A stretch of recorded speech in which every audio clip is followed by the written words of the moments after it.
मोदी का सपना कैसे पूरा होगा? अखिलेश यादव ने बता दिया पूरा रोड मैप और वो सुझाव दिया जो भारत को देखते ही देखते बना देगा $1 ट्रिलियन की अर्थव्यवस्था।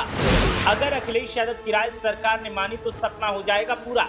सपा चीफ की बात से मोदी के तमाम साथी भी दिखे सहमत। लोगों ने भी हाँ में हाँ मिला दी। पूर्व सीएम ने इन्वेस्टमेंट के नाम पर गायब हुए उद्योगपतियों पर साधा निशाना और सरकार की नीतियों को भी सवालों में ला खड़ा किया। क्या मोदी पूर्व सीएम की बात मानेंगे?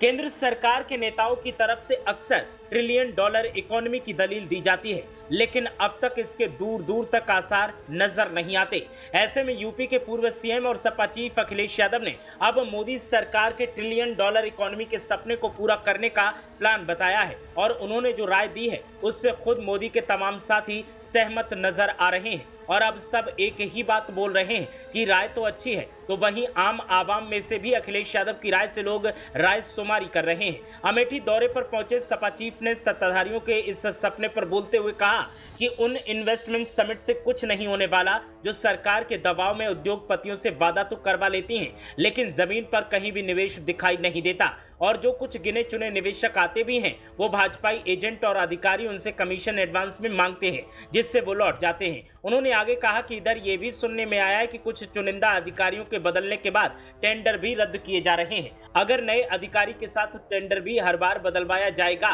तो हो चुका काम। उत्तर प्रदेश के विकास का पहिया वैसे भी भ्रष्टाचार के दलदल में फंसा है, ऊपर से कमीशनखोरी का ये खेल, ऐसे तो हो चुका उत्तर प्रदेश का विकास। सपा चीफ ने इस मौके पर छोटे व्यापारी और दुकानदारों के समर्थन की बात कही तो साथ ही उन्हें बढ़ावा देने का सुझाव भी दिया और कहा कि सरकार को इनके बारे में कुछ सोचना चाहिए। तो वहीं अखिलेश यादव ने इस मौके पर सीज फायर पर अपनी राय दी और फिर सवाल केंद्र सरकार से ही दाग दिया। सुनने में आया है कि सरकार अब की बार मुंह तोड़ जवाब देती है, तो क्या सरकार फिर से हमला करने जा रही है? अखिलेश यादव ने इस मौके पर और भी बुनियादी मुद्दों पर बात की और राज्य के साथ साथ दिल्ली वाली सरकार की जमकर आलोचना करते हुए निशाना साधा। सपा चीफ ने साफ कर दिया कि जो परिस्थितियां हैं वो सरकार के हाथ से निकल रही हैं और इसीलिए अब अमेठी से तो बीजेपी पहले ही साफ हो चुकी है और आने वाले दिनों में देश से भी बीजेपी का सफाया होगा। उत्तर प्रदेश की जनता तो पहले से ही तैयारी करके बैठी है, बस चुनाव का इंतजार किया जा रहा है। अखिलेश यादव ने छोटे दुकानदारों और छोटे व्यापारियों को बढ़ावा देकर $1 ट्रिलियन इकोनॉमी बनाने की बात कही है।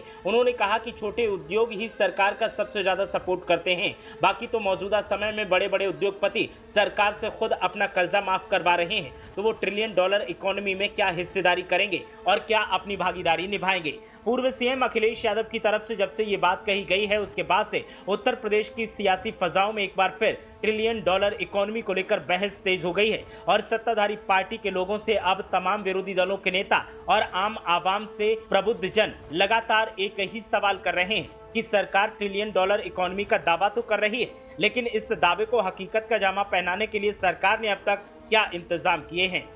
ब्यूरो रिपोर्ट, मीडिया हलचल।